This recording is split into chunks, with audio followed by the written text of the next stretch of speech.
Hello, hello, hello, hello. How are you this evening? Once again, it is time for story time with Paw Paw B.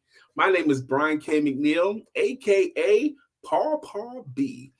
And I have been in a profession where I get a chance to tell stories, useful fiction stories, as a speaker and as a sales coach and as a sales trainer for right at 30 years now. And over the years, you collect some great stories, some useful fiction stories that people tend to like. Now, in my career, I've been telling stories in both professional settings, but also in church settings. So some of the stories have something to do with both, and some of them are interchangeable. And a little while ago, I thought it might be fun to share some of these stories with you, my friends, my entrepreneurial friends, in a segment I call Story Time with Paw Paw B.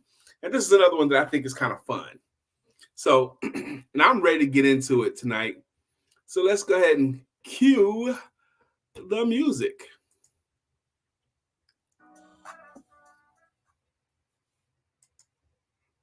Hey,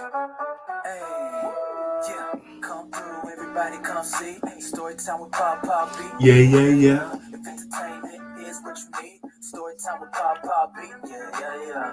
Interesting, entertaining for sure. Stories for adults, parents, and entrepreneurs. Got you laughing, you gonna have a good time. Still educational, this is what you want now. Come through, everybody come see. Story time with Paw Paw B. Yeah. If entertainment is what you need, story time with Paw Paw B. Let's go. All right, and I'm ready now. Have any of you guys ever been to the circus? That's right, the circus, Ringling Brothers and Barnum and Bailey Circus, or any kind of circus. I know I'm dating myself here, but when I was a child, the circus was the thing. You know, when the circus came to town, we would want to go to the circus. And if you've ever been to the circus, especially if you've been to more than one circus, you notice that all the circuses have some of the same elements. And one of the things that most circuses have is they have this group of acrobats and tumblers, and it's typically a family of tumblers. And for the purpose of this story, we're going to call this family the Tumbellinis. The Tumbellini family. Yes, the Tumbellinis are coming. And what happens when they bring the tumblers out? Typically, they start the music up and they shut off all the lights, make the whole circus tent dark, and then they put a spotlight in the middle of the circus. And then some guys will run out into the spotlight and they'll get to the spotlight and they'll throw their arms up and go, ta-da! And the music goes, ta-da! And everybody hears them, ta-da! And then more of them come out there and they all family gets out there and they all throw their arms up and then, ta-da! That's what happens, right? So they do their jumps and their flips and all that kind of stuff. And then after they impressed you with all their flipping and jumping and tumbling and catching of each other, they do this one thing where the dad typically will stand there and get a broad squat right there. And then two more men will come and grab his arms and they'll kind of climb up on his legs and he's supporting them, one leaning one way or the other. And then a couple more guys jump up on top of those guys. And then they build like a tall thing of their family with one or two guys down the bottom as the base. And it's dark and everybody's watching. Wow, what are they doing? And then they build this real tall tower of people. And then someone sends this pole up there with a chair on it all the way up to the top. And then the person on the top holds this pole like bracketed on his shoulders way up in the air. And he goes, and then when he gets up there and he's like, ta-da! And then this little girl will run out, probably 9 or 10 years old. She runs out there, throws her arms up, ta-da! And then she starts climbing up the people ladder. And she's climbing. We're all watching this little girl. And the whole circus tent is dark, except for the spotlight on this family.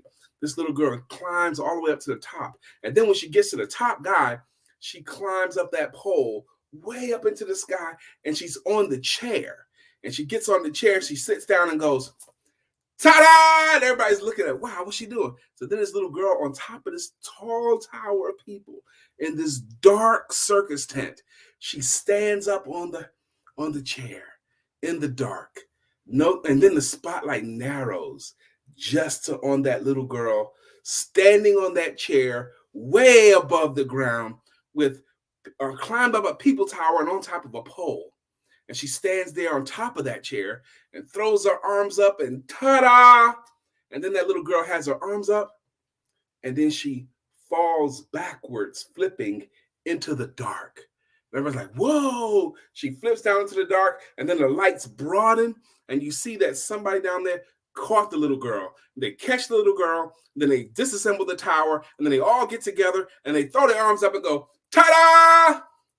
Now, when that little girl was climbing up that people tower, and then she climbed up that pole, and then she stood on top of that chair in the dark, why would she be willing to fall backwards into the darkness? Why would she be willing to tumble down into a space that she cannot see? That little girl had a secret. That little girl was not afraid to tumble down from a high place into a dark place because she knew that somebody from her family was down there willing and able to catch her. And because she knew her family was down there, she was not afraid to fall into the darkness. Her family would catch her.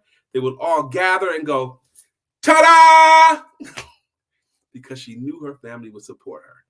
She knew her family would catch her. Isn't it a wonderful thing when you know somebody's there to catch you?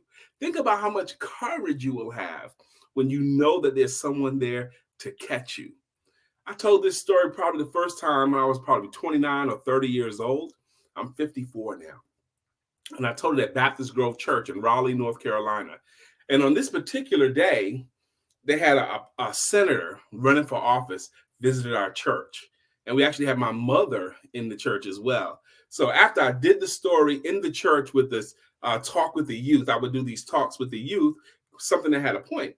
And after I did the talk, and then the senator came up, my mother was there as well. Some of my friends were there watching me. The senator came up and he goes, Baptist Grove, I ta-da you. And everybody got the joke. Everybody thought it was funny. I went and sat down. My mom said, son, that was a cute story. I think it's a cute story too, but I think there's some cool meaning for it. I encourage you to find your own meaning for that story. And I say to you, ta-da! I do encourage you to share these stories. Share them on LinkedIn. Share them on your Facebook. Share them on your YouTube. And if you go to YouTube on the Brian Keith McNeill, you can find me and my page, Brian K McNeill, and you can subscribe. I got all of these stories there. And you have a beautiful rest of your evening. And thank you for joining me for Storytime with Paw Paw B. I'm going to be back tomorrow with one more story.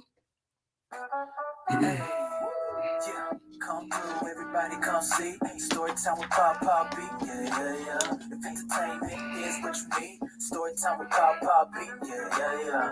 Interesting, entertaining for sure. Stories for adults, parents to entrepreneurs. Got you laughing, you gonna have a good time. Still educational. This is what you want now. Come through, everybody come see. Story time with Paw Paw B. Yeah. If entertainment is what you need, story time with Paw Paw B. Let's go. Again, thank you for joining me here. I'll see you tomorrow. I'm hoping you become a regular for Storytime with Paw Paw B. It's my intention to tell a useful fiction or a useful fun story each week from Tuesday, Wednesday, and Thursday. So 3 stories. Consider this your bedtime story for tonight. You have a beautiful rest of your evening.